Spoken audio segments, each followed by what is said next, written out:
suggestion. Thanks. Yeah, thanks. So the old norm of medical device companies was to deliver value through manufacturing and selling their products. New higher demands have increased exponentially in the last 5 years, and medical device companies are now having to meet the demands with more innovative, effective, and low-cost devices.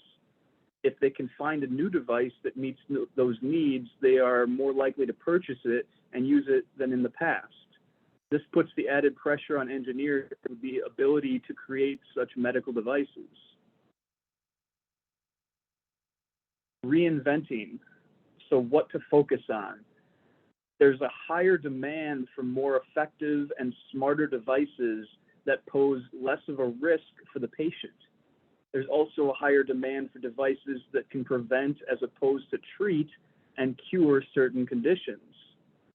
The desire for a greater amount of condition-specific data analysis is ever present. People prefer treatments they can mostly control and perform themselves with less visits to their doctor necessary. Reinvention solutions. So if you look at the column on the left, you'll see better connections. Companies are using more and more electronic or quote unquote smart devices to help monitor their patients' bodies. The most preferred smart devices that patients like to use are called wearables. The less invasive the device, the more likely patients are willing to agree to it. Patients are more likely to stick with a treatment that they can perform on their own and doesn't require a lot of doctor's office visits. And then on the right, you can see prioritizing quality. Patients want the treatments being used on them to be effective and low cost. Devices being provided to the patient for at-home treatment need to be simple to use. If a device doesn't provide positive results within a limited time frame, patients might be disgruntled. Medical device companies are partnering in order to assure that their devices are competitive and cutting edge. All right, so now if you look at the chart here on the left, it's a revenue and sales growth chart, and its title is Global Medical Device Forecast to 2030. And you can see that on the bottom, the years go from 2015 to 2030. And the revenue is just growing exponentially in this chart, in the billions.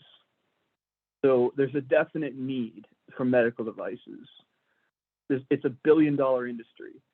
The global annual sales forecast for medical devices is expected to rise by over 5% per year, reaching $800 billion by 2030. Purchasing responsibilities have already changed from clinical to economic buyers.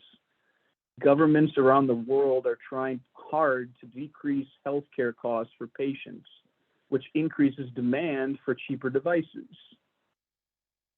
And here you can see a table showing the new medical device technology requirements, and it shows 5 categories, which are clinical, regulatory, approval, manufacturing, distribution, and marketing. And under those, under clinical, you can see the requirements. So the requirements for clinical are increased prevention, patient enrollment, e-consent, trial documentation, data sharing. And then under regulatory approval, you have proof of existence for patients filing, verification smart contracts, record management, methods and results, and IP registration and exchange. Under manufacturing, you have smart contracts with CROs, CMOs, etc., manufacturing process control, payment transactions across supply chains, regulatory compliance requirements, and enhanced safety measures evidence. And then under distribution, you have digital tracking and traceability, counterfeit protection, inventory management systems, effective and efficient targeted recalls, payment transactions across supply chains. And under marketing, you have smart patient health profiles, connected ecosystem, secure medical device data, preventative device maintenance, and health coin and health insurance. These are all things you need to consider when you're creating medical devices. And then innovation demand is shown here, just some more demand of what types of innovations are going to be needed right now. Major areas of need, basically. And that is innovative surgical interventions, which includes, there's a high demand for more autonomous surgical robots. This type of technology has FDA approval since 2015 and is already being used across the US. And ingenious diagnosis and imaging is also in high demand. The utilization of DNA, nanobots, and AI to speed up diagnoses is in demand, and accurate image recognition and analysis is also largely needed. Improved drug delivery and patient monitoring is also listed here as a high demand item, and that includes communicating reminders for patients and sending necessary data to the physicians overseeing the care given. And then there's also better assistive care and monitoring that's needed. And within that, you have bioengineered organs that are already being used, but there's room for improvement. A big issue is ensuring the body accepts the foreign object and little to no infection occurs. Okay, just gonna do a quick check of the chat box here. Oh, I think I'm gonna have to minimize that. There we go, okay. Got it, okay. And okay, so there's no new messages, looks good, okay. All right. It's also nice to see who's actually watching, or how many people are watching at least. It's sometimes hard to get students to come to classes that are remote because they just have a hard time connecting online for some reason. I don't know why that is, but whatever. And so I'm just going to continue on with the presentation. All right, so we have slide. I might have skipped over one here. Just a second, it's loading.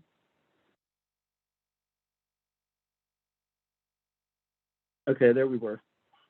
All right, so the next slide is basically a chart showing patient and consumer data sharing technologies that will complement the 4 medical device categories below by 2030.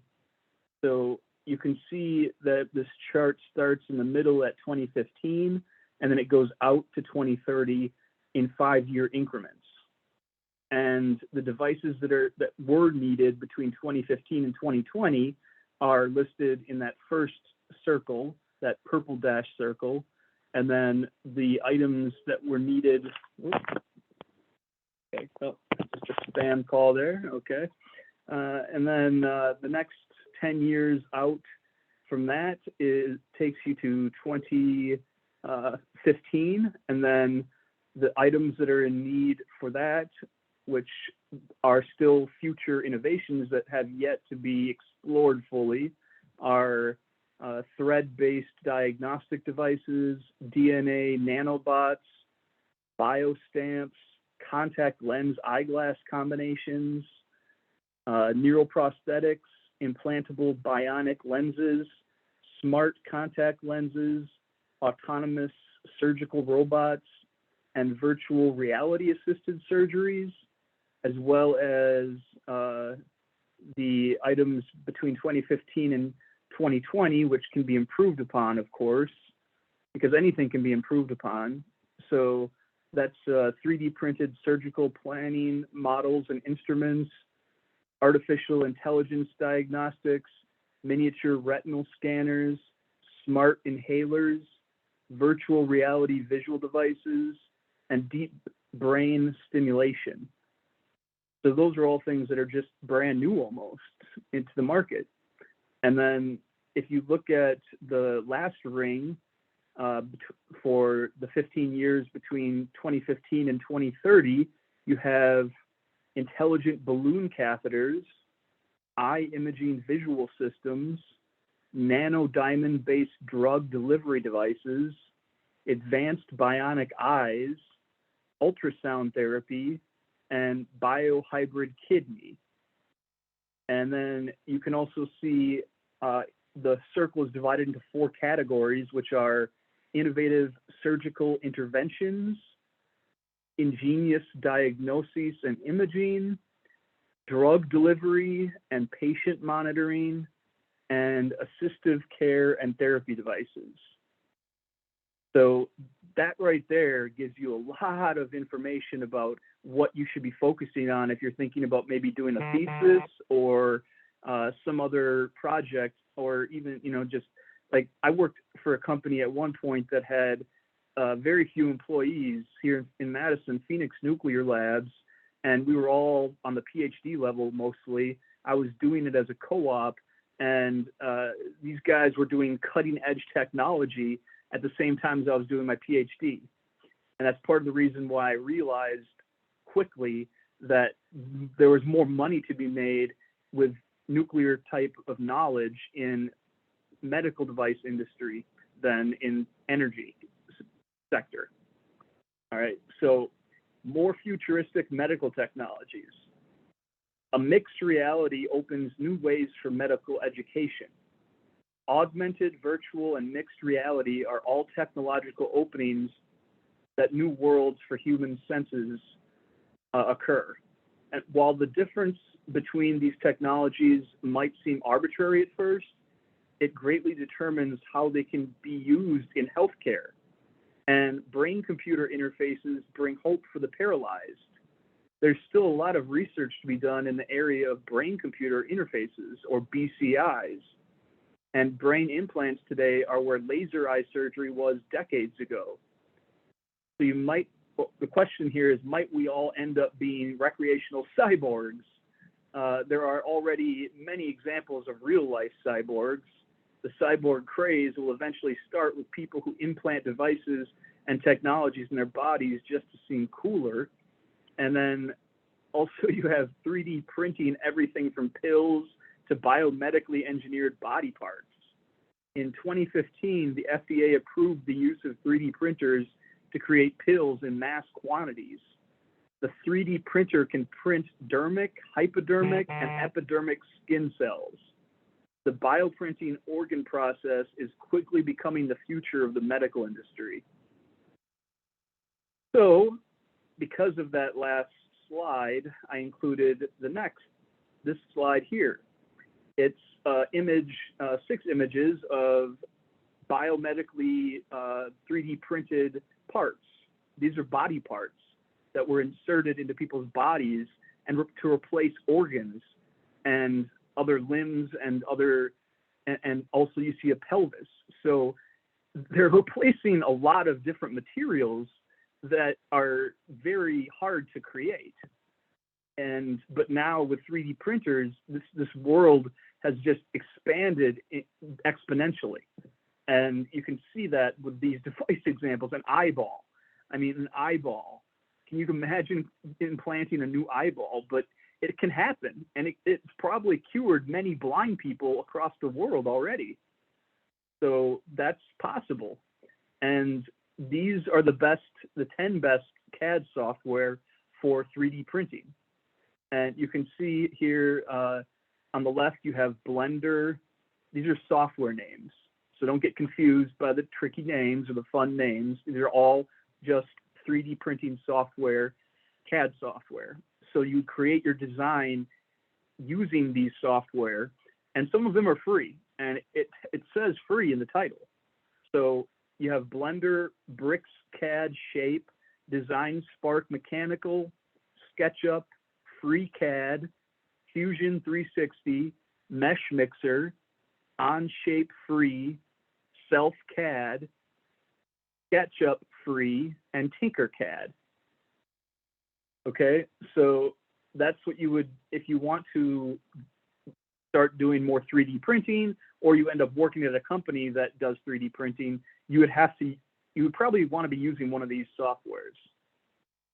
So also I included a couple of images here of 2 different types of 3D printers and the costs and the different varieties and different features.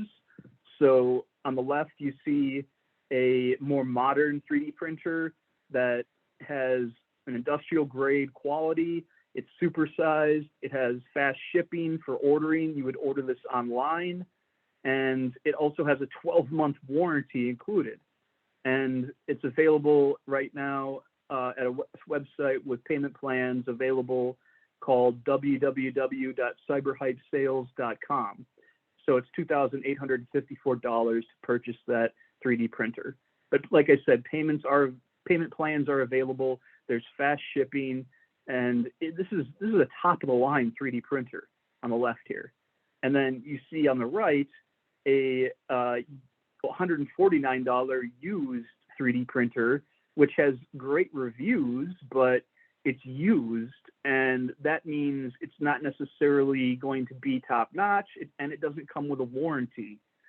So you can see, like I said, it has 4.7, that's probably out of 5 stars, and it has a 4.2 out of 5 Tech Gear Lab rating, which whatever that means. And it also, you can see the type of 3D printer that it is. It's not fully enclosed. It 3D prints right on top of the surface. So it's probably not set up to 3D print, I would say, biomedical parts necessarily, like skin cells or organs, like the pictures that I just showed, but it can probably do a lot of other 3D printing, assuming that it doesn't break down after, 12 months or whatever, since it's used. But it's $149 at ebay.com. All right, next slide. So there's also what's called bionic limbs. And in recent decades, the overwhelming focus of research into and development of new artificial hands has been on perfecting different types of grasps. Many of the most expensive hands on the market differentiate themselves by the number and variety of selectable prehensile grips. And most people who use a prosthetic limb are unilateral amputees, people with amputations that affect only one side of the body, and they virtually always use their dominant or quote unquote fleshy hand for delicate tasks such as picking up a cup. And the common clinical evaluations to determine the success of a prosthetic are based on using only the prosthetic without the help of other body parts. And then these are some of the current bionic limb issues. So these are things that could be improved upon.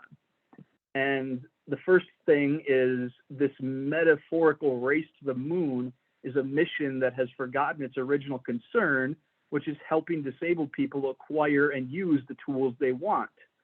And there are inexpensive, accessible, low-tech prosthetics that are available right now and that need investments in innovation to further bring down costs and improve functionality. So the vast majority of prosthetics R&D remains focused on refining the grasping modes of expensive high-tech bionic hands. Currently, the devices require frequent professional support to change grip patterns and have costly repair processes. Ideally, the device should be easily fixable by the user themselves. All right, wearable devices. While the earliest versions of wearables were marketed to consumers in the form of fitness trackers, the most exciting and life-changing wearables now are medical devices worn on the body as an accessory, patch, or tattoo, or implanted inside the body. Wearable can already provide doctors with the following data: blood pressure, oxygen saturation level, heart rate, and a myriad of other physiological data. Remote patient monitoring, or RPM, which increased nearly 40% between 2020 and 2021, and almost 572% between 2019 and 2021. this has multiple applications. There are many areas that these types of devices can be used and improved. And you can see some of those statistics in the image below and a chart showing the market that is there, the need for these wearable medical devices. So the market size on the left was from 2019. That was 28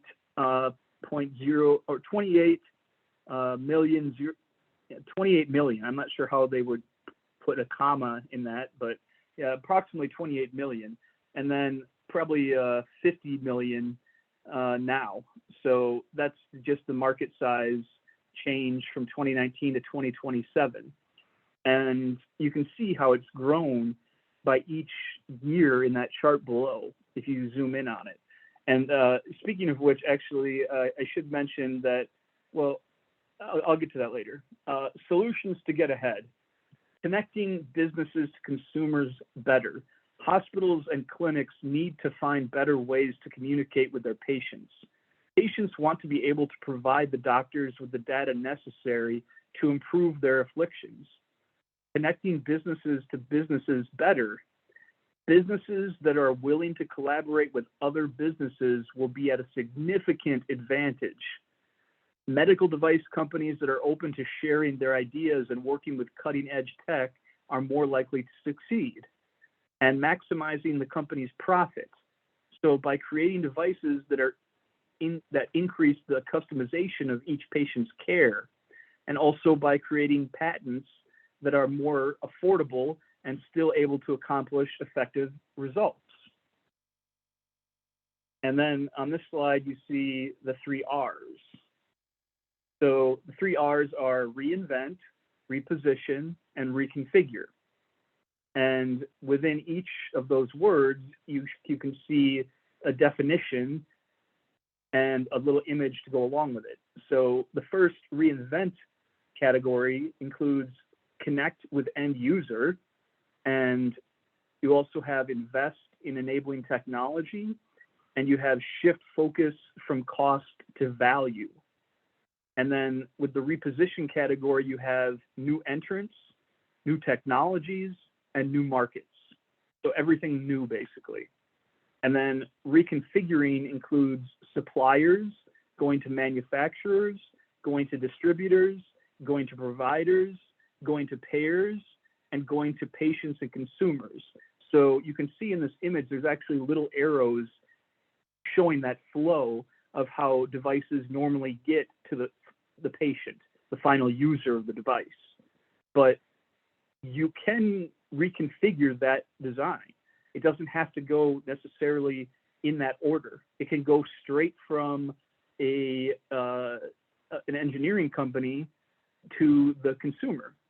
And you just have to follow certain guidelines, and you'd have to go through hospital, and you'd have to do research on all of the CDC and all that kind of guidelines that are necessary for medical devices, because there are definite regulations, and most of them are focused on being able to be safe for the patient. All right, so steps to creating a medical device. Carefully evaluate the current cutting-edge devices already available to the public. Find an area that has a high demand for new technologies, such as the medical industry. Make sure you understand the engineering knowledge necessary to make the changes that haven't already been made. Spend as much time as you need to make sure you've designed a safe, effective, low-cost design. And then find a way to test the design and confirm it meets all the goals you set out to achieve. And then eventually make sure to investigate getting a patent for your device. Many law firms exist to help with this step. All right, and then I want to also mention a quick nod to Dennis Barr, who's also on the talk right now, attending. And this is something that him and I have been working on for the past, I don't know, maybe 1 to 2 months. And he was working on it probably longer than that, but I joined in about 2 months ago. And I've added enough to to the point where he said that he would consider putting me as a person on the patent, which I already have one patent. I have a patent from working at Phoenix Nuclear Labs that they never gave me any profit from, but it was for a cancer radiation therapy device. And this device is a neutron radiation imaging device that Dennis has actually set up in his basement, and he has purchased all of these parts, and we are basically to the point where we're just kind of finalizing and reconfiguring, and we're getting things more efficient, and we're going to be starting to test things soon. So those are all things that were mentioned previously in this presentation. So you have to do that. You have to test things to make sure that they work before you try selling them. Or even, I would never even think that I was done with an invention until I tested it out to make sure it works. That's really the only way you can find that out eventually, So then you can see the different parts of this. It's all built on a framework, and there's a signal generating device, there's a signal reading device, there's some other parts of the device here over on the right that I'm actually not, I think that's a compressor of some kind, yeah, but there's a fan here, and then there's also another display, a readout of that will give different readings that the compressor is creating. And eventually, it may not look like something that you might see in a hospital, but they enclose most of this kind of stuff in the final design so that you don't see all of the inner workings. And that's something to consider as well when you're making medical devices. Okay, so now I just want to end with some references. First of all, a good part of this talk actually came from a text that I had sent out at a recent IEEE webinar, which includes medical devices to 2030, and it's by Roger Vanden Heuvel, Chris Sterling, Anuj Kapadia, and Jia Zhao of KPMG Global Strategy Group, other various online sources. So those were my sources for this presentation. And also I have on the last slide contact information of mine that you can use to email me if you would like a copy of this PowerPoint presentation. I could send it to you, or you can call me or text me. My phone, that's my cell phone number. But yeah, regardless, I think the best way would be to email me. And that way, if there's anything that you missed, or you just want your own copy of it to refer to, I have no problem providing that to you. Okay, so I think that's really the end of the presentation. So I'm going to now open up to any questions that you guys have. Let me just display my body. Yeah.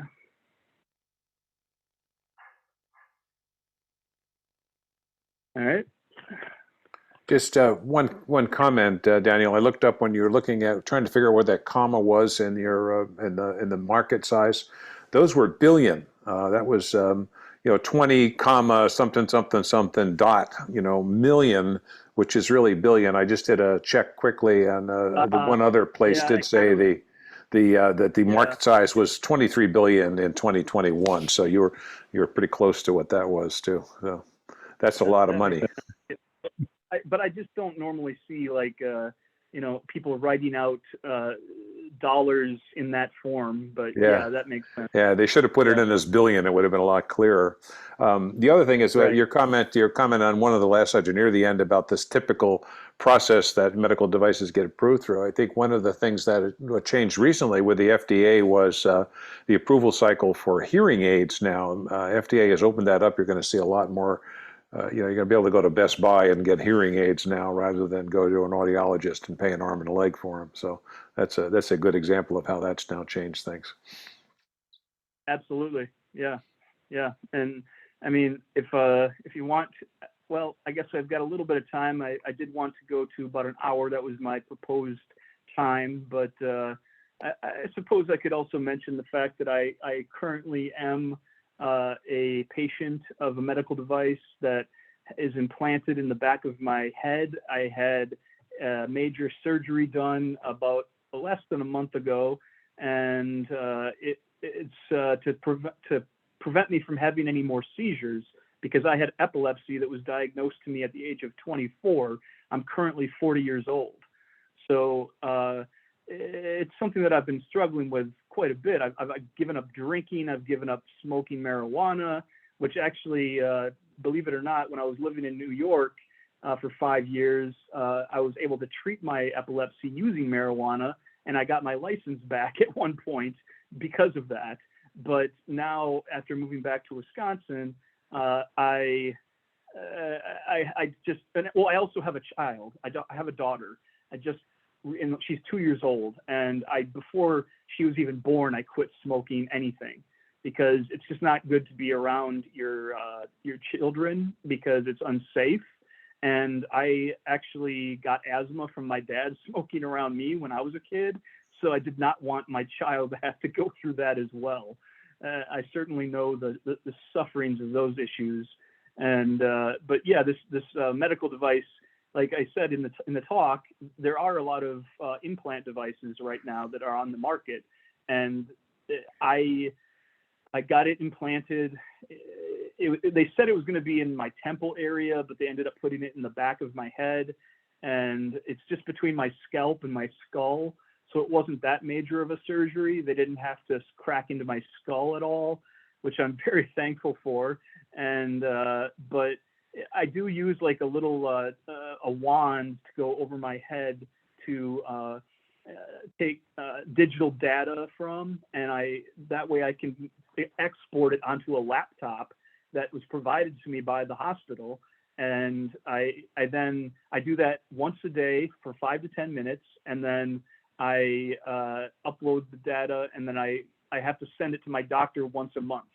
So if you think about it, that's not a lot of in-hospital care. That's what I was kind of talking about during the discussion earlier, which was that most patients don't want to be at the hospital for an extended period of time.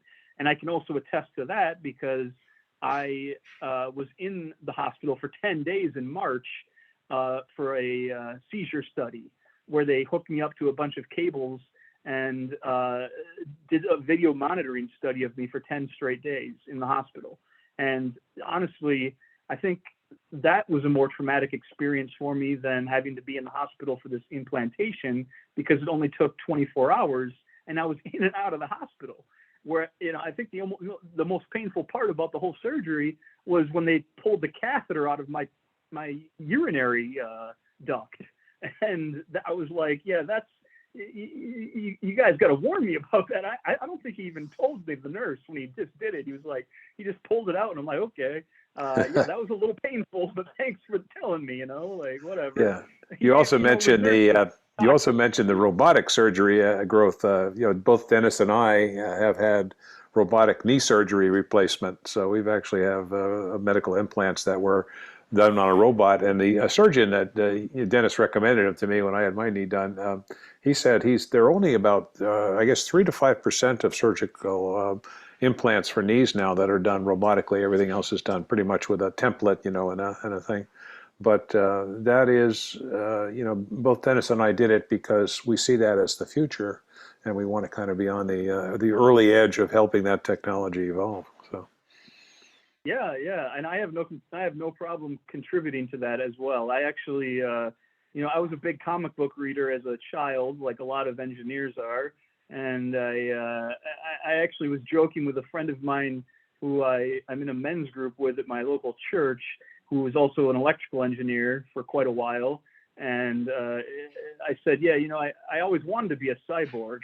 I was just telling a joke, but yeah, I kind of am a cyborg now, a little bit, but whatever. I don't care. It does its job, and I'm already, it was painless. It really wasn't that hard of a surgery. It was a very well-designed surgery.